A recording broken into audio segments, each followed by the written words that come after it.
Doctor صاحب عدل و انصاف کے کچھ منظر نامے رسالت پناہ کی پاکیزہ زندگی سے، آپ کے غلاموں کی پاکیزہ زندگی سے کچھ چھوٹی چھوٹی جھلکیاں ہمیں عنایت کریں تاکہ ہمارے اندر اور روشنی پھیلے۔ ایک تو مفتی صاحب نے بیان کر دی تھی بات، ایک حضرت سواد کے بارے میں ہے۔ بسم اللہ۔ غزوہ میں استوے یا سواد آپ نے فرمایا، اور نیزہ غزوہ بدر میں تو وہ نیزے کی انی کے ساتھ انی لگ گئی، تو انہوں نے وہاں گزارش کی تو حضور صلی اللہ علیہ وسلم نے اپنی پشت مبارک جو ہے وہ پیش کر دی۔ پھر یہ سلسلہ حضرت ابوبکر صدیق، حضرت فاروق اعظم رضی اللہ عنہ نے جب چادریں تقسیم کی اور گفتگو کرنے لگے تو حضرت سلمان فارسی نے روک دیا، ہم آپ کی بات نہیں سنیں گے۔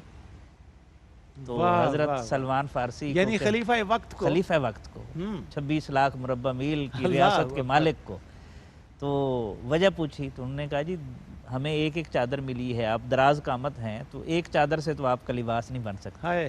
آپ نے اپنے بیٹے کو بلایا، عبداللہ کدھر ہو، آ کر گواہی دو۔ انہوں نے گواہی دی۔ بھی اسلام نے اور چشم فلک نے دیکھا ہے کہ خلیفہ وقت کو سوال کرنے والے لوگ بھی موجود تھے۔ اللہ اکبر۔ تو حضرت عبداللہ آئے، انہوں نے گواہی دی کہ اپنے حصے کی چادر میں نے ابا جی کو پیش کی ہے۔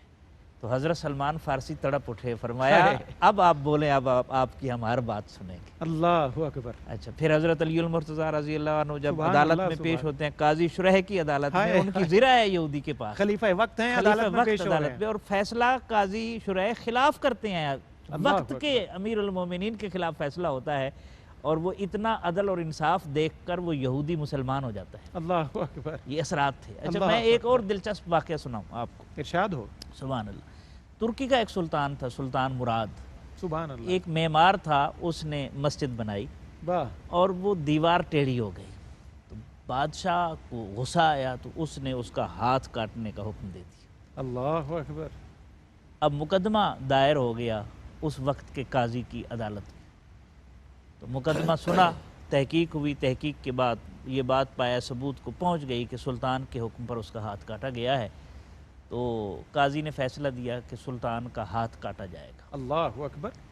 گفت قاضی فل کے ساس، علامہ اقبال نے اسے بیان کیا، گفت قاضی فل کے ساس آمد حیات، اور زندگی بائی قانون گیرد حیات کہ گیرد ثبات، کہ قاضی کہنے لگا کہ رب فرماتا ہے کہ قصاص میں زندگی ہے، درست، اور جب مظلوم کا ظلم کا بدلہ لیا جائے تو اس سے زندگی میں ثبات آتا ہے۔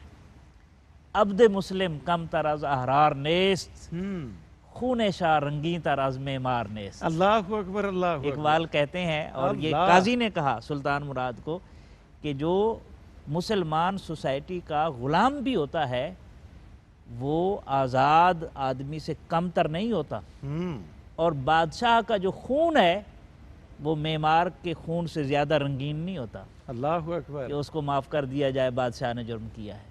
اللہ۔ اور پھر سلطان نے اپنا ہاتھ آگے کیا، لیکن اس بندے نے اس عدل سے متاثر ہو کر جو ہے وہ معاف کر دیا۔ سبحان اللہ، سبحان اللہ۔ تو یہ مظاہر تو موجود ہے، لیکن عدل کے لیے حکمرانوں کو خود پیش کرنا پڑتا ہے، پھر اس کے اثرات ہوتے ہیں۔ مثلا ایک معروف واقعہ ہے، ایک بادشاہ گزر رہا تھا، ایک باغ سے گزرا تو اس پیاس لگی ہوئی تھی، تو ایک بچی کو کہا، بچی وہاں موجود تھی چھوٹی، کہ میں پیاسا ہوں، مجھے پانی پلایا جائے۔ تو اس نے مہمان سمجھا اور گئی، انار کا ایک انار نچوڑا اور گلاس بھر کے لے آئی، پیش کیا، اسے بڑا پسند آیا۔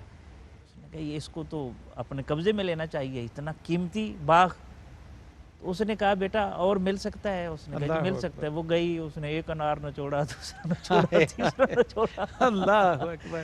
تو واپس آئی تو پوچھا بیٹا دیر کیوں لگا دی؟ اس نے کہا لگتا ہے ہمارے بادشاہ کی نیت خراب ہو گئی۔ ہائے ہائے ہائے، بچی کہہ رہی ہے، چھوٹی عمر کی، لگتا ہے ہمارے بادشاہ کی۔ تو یہ والے جو معاملے ہیں، ہمارے ساتھ یہی ہوتا رہا نا پچھلے 70-72 سال میں، جو ہمیں قیادت ملتی رہی وہ لوٹنے والی قیادت ملتی رہی نا، اور ہر 5 سال بعد ہم نئے آدمی کے پاس جو ہے وہ لٹتے رہے، اپنا یہ حال کہ تھک ہار گئے، لٹ بھی گئے، اللہ، اور محبت وہی انداز پرانے مانگے۔ کیا بات ہے۔ ہر شخص لوٹنے پر جب آئے گا، اور جب حکمران لوٹیں گے تو تو کسی ظاہر کا ہے ہاتھ نہیں روکا جا کسی سکتا کا ڈاکٹر ہاتھ صاحب۔ نہیں روکا جا سکتا، اور جب بہت حکمران شکریہ۔ اپنا ہاتھ روکیں گے تو نیچے تک جو ہے وہ امانت کے اثرات جو ہے وہ محسوس کیے اللہ جائیں۔ اکبر، اللہ اکبر۔ ہوا گفتگو